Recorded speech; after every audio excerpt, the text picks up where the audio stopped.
Si Pangulong Noynoy Aquino ang mismo nagsabi panahon na para buwagin ang pork barrel ng mga mambabatas. Pero hindi kumbinsido ang ilang Pilipino at baka raw ibahin lang ang tawag dito. Kaya naman biro-biroan ngayon ang ibang kakatuwang pangalang pwedeng ipalit sa pork barrel. At live mula sa Quezon City may report si Bam Alegre. Bam! Ivan, narito tayo sa isang karinderya at napapanahon yung ating paksa. May kinalaman din sa ulam, pork. Dahil sa pork barrels ka, maraming mga netizens sa ginawa na nga itong katatawanan. Pero ito yung mga patawa na may mga patama. Narito ang ulat. Mismong si Aling Josie na nagtitinda ng lechon baboy, sawa na sa pork barrel. Hindi man nakasama sa luneta kahapon dahil kailangan kumayod, kaisa raw siya sa mga panawagang i-abolish na ito. Kasi kawawa yung mga mahirap di ba? Basta para sa taong bayan, kinuha pa nila. Libo-libong Pilipino pa rin ang nagdududa na hindi naman talaga tuluyang tatanggalin ang pork barrel. Maaaring mapalitan lang daw ng pangalan. At dahil dyan, gumana na naman ang malikot at makulit na imahinasyon ng maraming Pilipino. Papalitan daw ba kamo ang PDAF? Narito ang ilang mungkahi mula social media. Simulan mo, Aling Josie! Selected informants or budgetary of always out, always. Ganun din yun pork barrel din yun Outlay for the interest of the police and team. Budgetary allocation for collaborative outreach nationwide. Beko na. Ayon sa ilang netizen, kawawa naman daw ang baboy. Laging nadadamay sa mga nagnanakaw umano sa kaban ng bayan. Kaya nga minabuti ng ilan na ipangalan hindi sa baboy, kundi sa krimen. Di ba, Mamang Pulis? Holistic lawmaking for development of all Filipinos. Hold up. Countryside, Universal, Priority Initiatives, Treasury. National Alignment of Countryside, Amelioration and Welfare, Nakaw. Ganun din.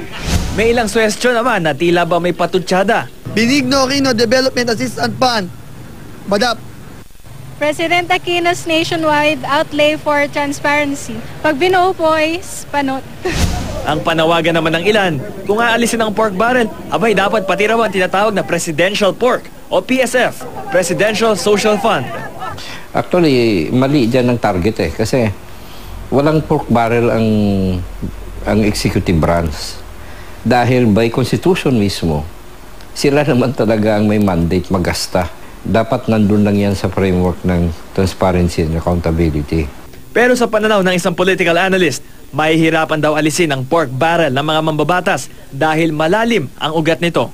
Hindi talaga magkakaroon ng abolition unless magkaroon tayo ng pagbabago ng tinatawag na political patronage system sa Pilipinas.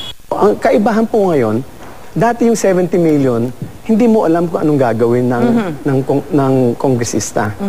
Tinanggalan natin yon.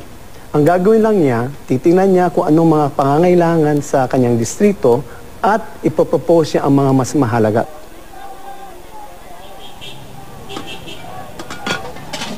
Iba, nandito nga tayo sa sikat na karinderya na to na dinadayo ng mga taxi driver at meron pang dalawang mungkahi sa social media na hindi pa natin binabasa sa report niya at may kinalaman din sa hapunan. Mawalang galang na po sir, makikitabi muna ako sa inyo. Ito yung Government Outlay Line Itemized and Appropriated Yearly o GOLAY. Okay? Meron ding President's Outlay for Countrywide Handing of Emergency Rehabilitation for Opulence o POCHERO. Okay. Sir, ano pong pangalan nila sir? At kayo po ba? Pabor po ba kayo sa pork barrel? Hindi ako pa po sa pork barrel.